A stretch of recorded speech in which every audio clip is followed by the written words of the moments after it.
10 dijeli područje Hrvatske Kostajnice oko rijeke Une od proglašenja izvanrednog stanja. Ako vodostaj nastavi rasti dosadašnjim tempom, tijekom noći mogao bi dostići kritičnu razinu od 4,5 metra. Obiteljske kuće uz samu obalu rijeke već su ugrožene, a u Karlovcu već danima, kao što smo izvještavali, su u stanju pripravnosti. Dobro večer i dobrodošli u Temu dana. Idemo odmah u Hrvatsku Kostajnicu. Čeka nas zamjenik župana Roman Rosavec, inače i načelnik Županijskog stožera civilne zaštite. Dobro večer. Cijeli ste dan na terenu, na nekoliko lokacija već su proglašene izvanredne mjere obrane od poplava. Građanima se već i pomagalo, neke ste i evakuirali. Kako je stanje u ovome trenutku? Pa dobro večer vama i cijenjenim gledateljima. Stanje je pod kontrolom. Stožer aktivno radi, sve službe su na terenu i mislim da nema mjesta panici i da je sve u najboljem redu. U Karlovcu je s nama voditelj službe za zaštitu od štetnog djelovanja voda za Srednju i Donju Savu, Mišo Čičak. Dobra večer i vama. Bujaju vodostaji Sunje, Une, Save, Kupe, Korane. Koliko je zapravo stanje alarmantno? Je li alarmantno i na što se građani trebaju spremiti? Znači, cijelo vrijeme se poduzimaju sve mjere obrane od poplava na svim područjima koji su ugroženi visokim vodostajima, od karlovačkog dijela, sisačkog dijela. Također se pripremamo i na nizvodnim dijelovima, nizvodno od Novske, na sve moguće scenarije koji prethode ovim visoki vodostaji. Vratit ćemo se još i u Kostajnicu i u Karlovac. S nama ravnatelj Državne uprave za zaštitu i spašavanje Dragan Lozančić. Dobro večer. Dobro večer. Evo, gospodine Lozančiću, vi dobivate naravno informacije sa terena od svih službi koje tamo jesu, pa zaokružite nam sliku i kako to u stvari sve to tamo funkcionira. Pa evo, stanje stvarno nije alarmantno, ali sve snage su u pripremi. Ono što sam mogao vidjeti pa od Gospića do Delnica prije nekoliko tjedana i sad što smo vidjeli jučer i danas u Sisku i u Karlovcu je da sustav civilne zaštite funkcionira kao takav, da sve koordinacije vode stožeri civilne zaštite, kako oni lokalne razine, tako ovi na razine županije i na razini županije koordinacija sa državnom razinom, znači sa Državnom upravom za zaštitu i spašavanja, a da ne kažem da su sve operativne snage na terenu od vatrogasaca, Gorske službe spašavanja, Crveni križ i Hrvatska vojska. Govorimo o boks barijerama, govorimo o zećim nasipima. Sve to onako izgleda kada se složi ispred vaše kuće i nečijega dvorišta. Eto, tu je i to smo jednostavno riješili. A u stvari jedan veliki pogon uopće da bi sve to skupa tako došlo i tako izgledalo. Da, imali smo i neke poteškoće. Neki građani nisu bili sigurni, nisu htjeli da se postaviju te boks barijere ili obrane od poplave na njihovoj zemlji. Vidjeli smo jutros rano kad je voda došla do njihovih kuća, onda su malo promijenili mišljenje i morali smo jako brzo djelovati. Hrvatska vojska je pozvana u pomoć još jednom. Hrvatska vojska je tu pružila pomoć, dala je potporu vatrogascima i komunalnim i drugim službama, da ne kažem Hrvatskim vodama koji su sa svojim strojevima i koncesionarima na terenu već nekoliko dana u tom području.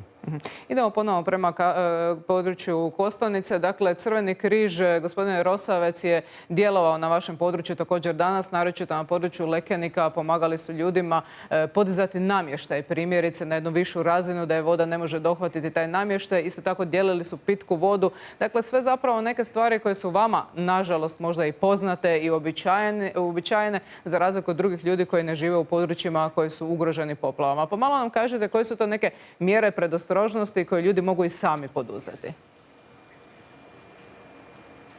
Pa gledajte, u ovim slučajevima područja koja su pod opasnosti od poplava, naročito područje Lekenika i područje Une, su nekakva mjesta gdje već ljudi sami su navikli na mogućnosti i prijetnje koje im poplave mogu učiniti. Ovdje na području Kostajnice nije bilo slučajeva da su ljudi napuštali. Oni su jasno primili naputke od stožera, aktivno su se i sami uključili u obranu svojih stambenih objekata i dakle, samim pridržavanjem onih uputa koji dobivaju od ljudi na terenu mogu doprinijeti boljoj koordinaciji i uspješnijoj obrani stambenih objekata. Recite nam malo te upute. Što kažete ljudima što da naprave? Pa prvo ono, kada se dođe do ljudi, tada ih se upozori na opasnosti koje mogu prijetiti, moli ih se za razumijevanje, dakle jasno im se daju kontakti sa nadležnim službama, uvijek su im na ruci i pri ruci dakle i Hrvatski crveni križ i vatrogasci, služba 112, kako bi dakle došli, ukoliko ima određenih potreba, do nekih aktivnosti koje bi mogle ih ugroziti, da se jave i dakle da tada svi oni koji trebaju mogu odreagirati na pravovaljan način. Gospodine Čičak, rekla sam dakle da je Crveni križ dijelio pitku vodu, pripremaju isto tako pitku vodu tu na području Karlovačke županije kako bi mogli podijeliti ljudima. Kakva je kakvoća onoga što trenutačno dolazi iz Slavina? Preporučate li ili ne preporučate korištenje te vode? Znači, kvalitetu vode kontroliraju zavodi za javno zdravstvo i u slučaju bilo kakvog onečišćenja ili smanjivanja kvalitete vode građani će biti pravovremeno obavješteni. Jedna državna cesta je već... Trenutno je voda za piće i nemamo nikakvih indikacija da... Recite slobodno. Trenutno nemamo nikakvih indikacija da voda nije za piće ili da sanitarno nije ispravna. Jedna državna cesta kod mjesta Kuljan je zatvorena za promet jer je poplavljena. Očekujete li možda da bi još moglo biti poteškoća s prometom na nekim prometnicama? Pa na karlovačkom području su poznate prometnice koje su ugrožene pri ovako visokim vodostajima. U suradnji sa stožerom, znači svim nadležnim službama, te ceste se zatvaraju po potrebi, odnosno regulira se promet kako se ne bi dogodile neke nesreće. Gospodine Rosavec, izvještavali smo također ove dvije kuće koje su bile ugrožene zbog onog odrona koji se dogodio jučer i klizišta. Naravno da su i klizišta na ovom dijelu Hrvatske itekako problematična kada dođu u kombinaciji s vodom. Kakva je sada situacija? Treba li se pribojavati daljnjeg klizanja područja, odnosno zemlje?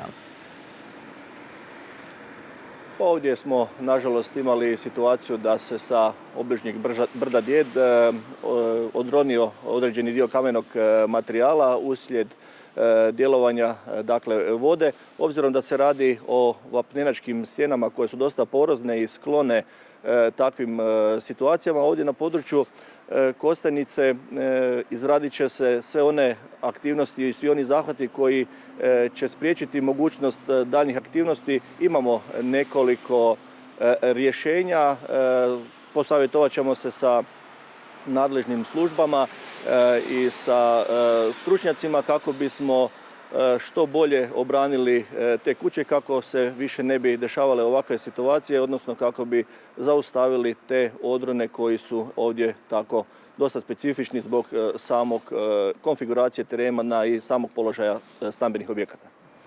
Gospodine Čičak, što očekujete što se tiče vodostaja, kakav razvoj situacije tijekom noći?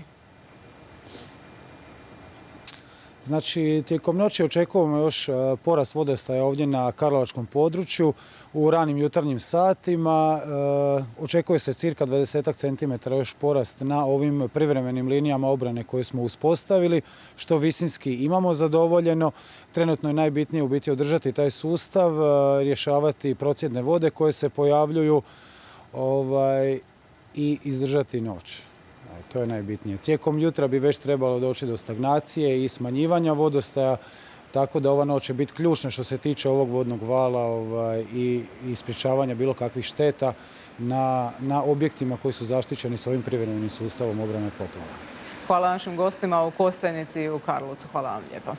Gospodine Lozančiću, možemo li reći u ovom trenutku da je cijelo ugroženo područje pokriveno, da je cijelo ugroženo područje pod nadzorom i da se može doći do apsolutno svakog zaseoka, pa ma koliko usamljeno ono bilo? Pa evo, upravo sam se danas u to uvjerio kako sam obišao teren i vidio sam stvarno da su ove odluke Hrvatskih voda pravomjerne bile i da su bile na mjestu i da odluke o postavljanju ovog boks barijera je dobra odluka, a i vidimo da sustav funkcionira kad je riječ o koordinaciji između raznih operativnih snaga. I ono što možda nas igrači nažalost ne vide, a to su sjednice stožera, gdje danas sam bio na sjednici stožera Karlovačke županije, odnosno grada Karlovca, gdje su stvarno vodili brigu o svakoj kući. A to sam imao priliku vidjeti u Udbinama kad je bio stožer civilne zaštite gdje se stvarno vodila računa o svakom kućanstvu koji nije imao kontakta sa svijetom. Uvijek ima prostora naravno za poboljšanje. Često se zna reći sustav je zakazao. Kako vi vidite sustav u ovome trenutku? Pa evo, mi već smo dobili zadaću za koordinaciju za domovinske sigurnost. Moramo do 15. dostaviti naučene lekcije za ovu zimu, što znači da smo već nešto naučili i dobre i loše strane, a u tijeku je izrada, odnosno vlada bi trebala donijeti ovaj tjedan program za protupožarnu sezonu ove godine. Tako da nema vremena za odmora, a taj program se bazira na jednoj sveobuhvatnoj analizi koju smo proveli u 10. i 11. mjesecu prošle godine. Koje su poduke zapravo iz te prošle godine, one strašne sezone požara koje smo imali? Pa naučili smo da moramo malo bolje koordinirati, naučili smo da moramo imati zajedničku sliku događaja, da je problem kad imamo više požara u više županija, da je onda izuzetno zahtjevno koordinirati sve zračne i zemaljske snage u toj borbi protiv požara, da djelujemo kao jedan, a ne kao pojedinci.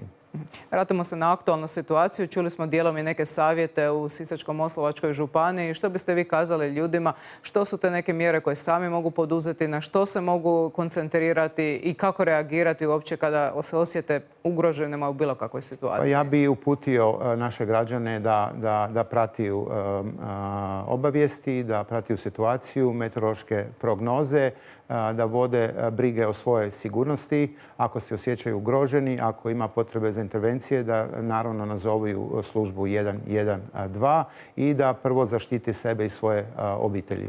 Imate li informaciju koliko je sada u ovom trenutku ljudstva u stvari na terenu spremno pomoći ljudima? Pa to je teško reći. Mi imamo nekoliko stotina, djelatnika i bit će ih preko noći koji će dežurati. Kao što ste čuli, Hrvatske vode su tu na terenu, vatrogasci su tu, Crveni križ, gorska služba, pripadnici gorske službe i Hrvatska vojska će biti i dalje na terenu, a da ne kažem brojni komunalci i druge javne službe koje su na terenu. Teško je prognozirati, međutim koliko bi moglo potrajati ovo stanje pripravnosti za obranu od poplava?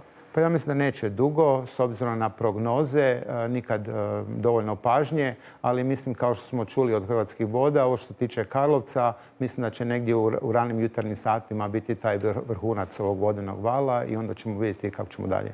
Hvala vam lijepo što ste bili gost teme dana. Molim. Hvala lijepo.